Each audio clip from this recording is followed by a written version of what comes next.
এবার এই পার্টনারশিপ বিজনেসটা হতে গেলে আমাদের কতগুলো নিয়ম কানুন আছে, কতগুলো বিধি নিষেধ মেনে আমাদের চলতে হয়। প্রথমে যেটা বললাম যে সোল প্রপার্টিশিপ বিজনেস। সোল প্রপার্টিশিপ বিজনেসে কিন্তু একজন ব্যক্তি তার ইচ্ছা মতো সে ব্যবসাটা শুরু করতে পারে। কি করবে না করবে সমস্ত সিদ্ধান্ত কিন্তু তার নিজের। পার্টনারশিপে কিন্তু এখানে সেইটা হবে না। এবং এটা যে হবে না তার জন্য কি করতে হয়, কতগুলো নিয়ম মানতে হয়, কতগুলো বিষয় তাকে মেনে চলতে হয়। তার জন্য প্রথমে কি করতে হবে না, এই যে ব্যক্তিরা যারা একত্রিত হয়ে ব্যবসা শুরু করতে চাইছে তাদের মতামত নিতে হবে, এবং তাদের মতামত নিয়ে প্রথম যে কাজটা করতে হবে সেটা হচ্ছে একটা ডিড তৈরি করতে হবে। ডিড মানে হচ্ছে একটা লিগালাইজড, মানে এই যে ব্যবসাটা আমরা সকলে সম্মতিভাবে করছি তার কিছু পয়েন্ট সেখানে উল্লেখ করা থাকবে।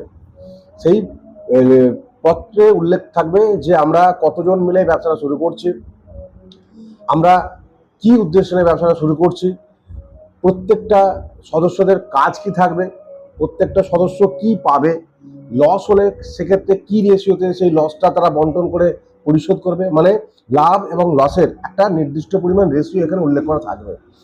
এবং এই ব্যবসাটার কি নাম হবে সেটা, প্রত্যেকে কি পরিমাণে ক্যাপিটাল দেবে সেটা, এইগুলো থাকলোই প্রাথমিক পর্যায়ে। তার পরবর্তী সময় যদি বিজনেসটা ভালোভাবে রানিং থাকে, এইগুলোর জন্য যে লিগ্যাল পেপারটা থাকে, যে লিগ্যাল পেপারে আমরা এই সমস্ত কিছু বিষয়গুলো লিপিবদ্ধ করব।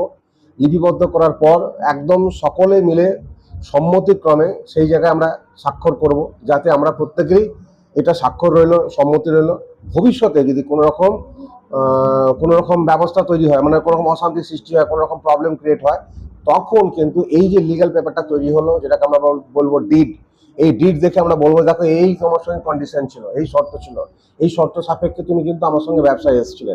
যেমন তোমার প্রফিট রেশিও ছিল তেমনি তোমার লসের রেশিও থাকবে, যেমন তোমার ক্যাপিটাল ইনভেস্টমেন্টের ব্যাপারটা ছিল, তেমনি আরও অন্যান্য সমস্ত কিছু বিষয় আছে যেগুলো উল্লেখ করা আছে। এগুলোকে তুমি সম্মতি দিয়ে আমাদের সঙ্গে যুক্ত হয়েছো, সুতরাং এর দায় দায়িত্ব, এর প্রফিট সমস্ত কিছু তোমার যা যা অধিকার আছে এখানে লিপিবদ্ধ করা আছে, এর বাইরে কিন্তু তুমি যেতে পারবে না।